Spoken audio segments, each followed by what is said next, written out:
Hola a todos. Hoy nos vamos a sumergir en una de las obras que, de verdad, cambiaron las reglas del juego en el pensamiento político. Hablamos de El espíritu de las leyes de Montesquieu, un texto que, créanme, transformó para siempre la manera en que entendemos la sociedad. A ver, arranquemos con la pregunta del millón, ¿no? ¿Por qué una ley que parece perfecta en un país sería un desastre total en otro? ¿O por qué las costumbres, las formas de gobierno, todo cambia tanto de un lugar a otro? Bueno, ese es justamente el gran misterio que Montesquieu se propuso descifrar hace ya casi 3 siglos. Y aquí viene su respuesta que fue toda una revolución. Para Montesquieu, las leyes no son simplemente órdenes que vienen de arriba, de un rey o un congreso. Para nada. Él decía que cada ley tiene como un espíritu, una lógica interna súper profunda que la ata a la realidad única de la gente, de la sociedad que la vio nacer. Así que, bueno, empecemos este viaje. Vamos a meternos de lleno a entender qué es exactamente ese espíritu y cómo, según Montesquieu, se puede llegar a conocer el alma de toda una nación con solo mirar sus leyes. Ok, entonces, el concepto clave es este.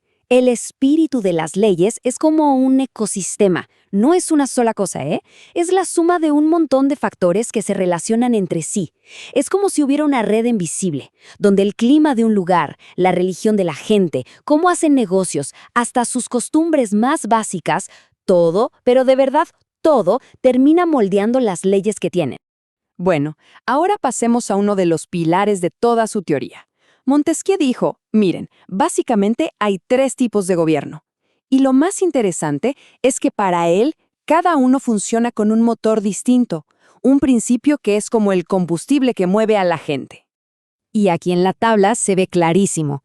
En una república, ¿cuál es el motor? La virtud, o sea, el amor a la patria, a la igualdad, la idea de que los ciudadanos son lo más importante. Luego, en la monarquía, el motor cambia. Es el honor, la búsqueda de estatus, de privilegios, que se apoya mucho en la nobleza. Y por último, el despotismo. Ahí el motor es uno solo, el miedo. Así de simple, y la verdad, así de brutal. Y esta cita que estamos viendo es genial para entender esto, de verdad, es una de las frases más fuertes de todo el libro. Fíjense, nos muestra 2 tipos de igualdad que son polos opuestos. Una, donde todos son iguales porque lo son todo, porque participan, y otra, donde todos son iguales porque no son nada, nada frente al poder del déspota. La diferencia es, como dice, abismal. Muy bien. Ahora agárrense porque vamos a entrar en la parte quizás más polémica y famosa de su teoría.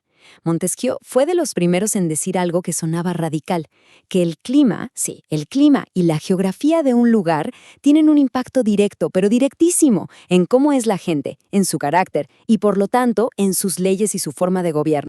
Aquí se ve la comparación que él hacía tal cual.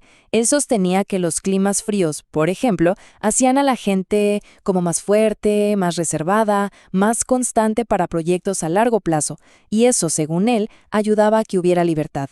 Y por el otro lado, pensaba que los climas cálidos hacían a la gente más pasional, más sensible, con menos energía, y que eso los llevaba más fácil a aceptar la servidumbre, el despotismo. Y para que esto no sonara a pura teoría, Montesquieu contaba anécdotas como esta que es buenísima. Él decía que había visto la misma ópera con los mismos actores en Inglaterra y en Italia. El resultado, totalmente diferente. En Inglaterra, con el frío, el público súper tranquilo, formal, pero en Italia, con el calor, era una explosión de emoción. Para él, eso era la prueba viviente de cómo el clima afectaba directamente la sensibilidad de las personas. Pero ojo, no todo era el clima. El análisis de Montesquieu era mucho más complejo, como un gran tejido. Ahora vamos a ver los otros hilos que él consideraba fundamentales. El comercio, las costumbres de la gente y sus creencias religiosas, todos tejiendo juntos las leyes de una nación. Con el comercio, Montesquieu tenía una visión de 2 caras. Por un lado, él creía que era algo bueno, que fomentaba la moderación, que hacía que los pueblos se comunicaran y se suavizaran las costumbres. Todo eso era genial para la libertad. Pero por otro lado, advertía que si la gente se obsesionaba solo con ganar dinero, eso podía pudrir los principios de una república o de una monarquía. Era un equilibrio muy, muy delicado. Y claro, había otros elementos clave. La religión, por ejemplo, para él podía ser un contrapeso importante, un freno contra el poder absoluto de un gobernante. Él veía ejemplos de esto en España y Portugal. Y sobre las costumbres, su consejo era clarísimo. Un buen legislador no puede llegar y cambiarlo todo, no. Tiene que entender el espíritu general de su pueblo y adaptarse a él. Y daba el ejemplo de China, donde decía que lo que de verdad mantenía el orden no eran las leyes, sino los rituales y ceremonias de todos los días. Perfecto.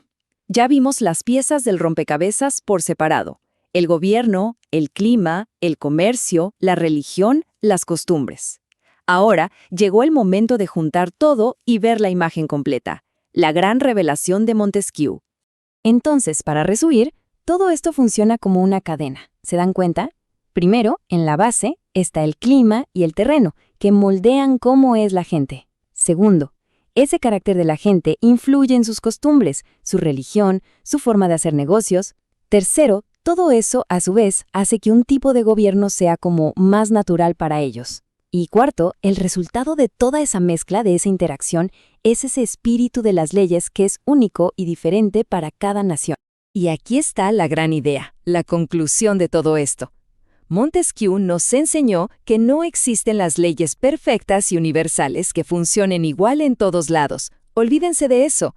La mejor ley, el mejor gobierno, es el que se adapta a la realidad de su propio pueblo. Y esto en su momento fue un golpe durísimo contra la idea de un poder absoluto, y sin saberlo, estaba poniendo la primera piedra de lo que hoy llamamos sociología. Y todo esto nos deja con una pregunta flotando en el aire, ¿no? Si Montesquieu estuviera aquí, hoy, y viera nuestro mundo con Internet, con la economía global, con todas nuestras tensiones, ¿qué diría él que es el espíritu que mueve nuestras leyes actualmente? Es una pregunta para pensar y que demuestra lo increíblemente actual que sigue siendo su obra. Muchas gracias por acompañarnos en este análisis.